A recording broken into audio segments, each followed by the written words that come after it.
বিসমিল্লাহির রহমানির রহিম। আসসালামু আলাইকুম।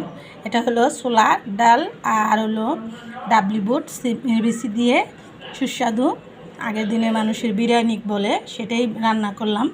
একদম মশলা তেল মশলা ছাড়া শুধু কাঁচামরিচ আর এই ডাল চাল দিয়েই রান্নাটা করলাম আর আপনাদের সাথে শেয়ার করলাম। আপনারা ভিডিওটা না টেনে পুরোটা স্টেপে দেখবেন কী দিয়ে কী রান্নাটা করলাম। আপনাদের মন চাইলে এরকম রান্না করে খেয়ে দেখবেন খেতে কীরকম লাগে। আর আমার ভিডিওটা দেখে ভালো লেগে থাকলে অবশ্যই একটা লাইক, একটা কমেন্ট, একটা শেয়ার করে দিবেন।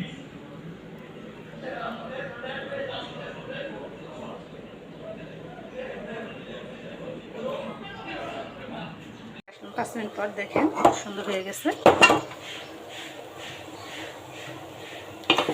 এটাতে আমি কি কি উপকরণ দিলাম, কিভাবে রান্না করলাম আপনাদের সাথে পুরোটা স্টেপে শেয়ার করলাম।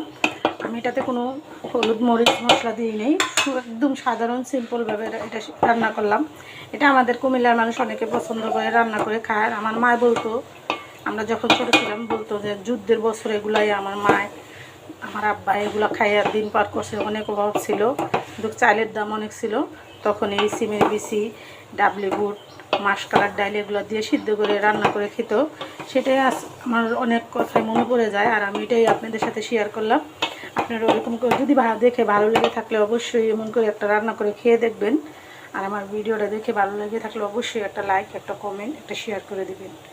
ভিডিওটা আর বড় না করে এখানে রেখে দিলাম। আসসালামু আলাইকুম।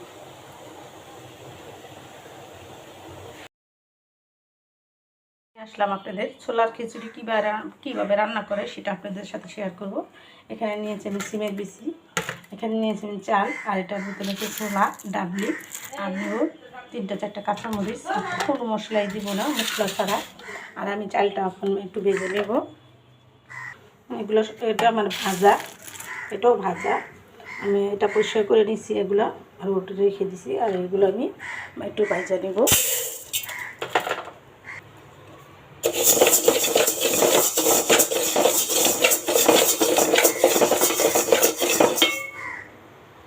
এগুলো আমি একটু ধুয়ে নেব।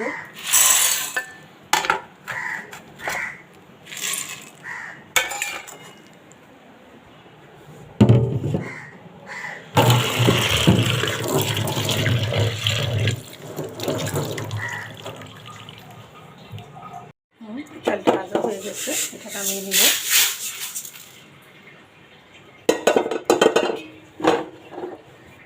ধোয়া রাখা, এই যে ধুয়ে রাখা এটা আমি দিয়ে দিব।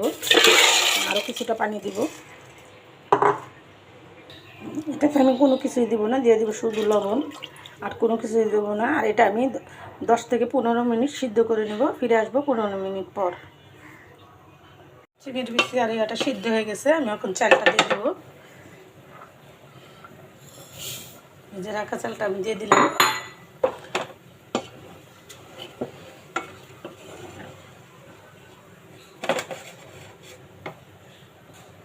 দিয়ে দেবো 4টা কাঁচামরিচ।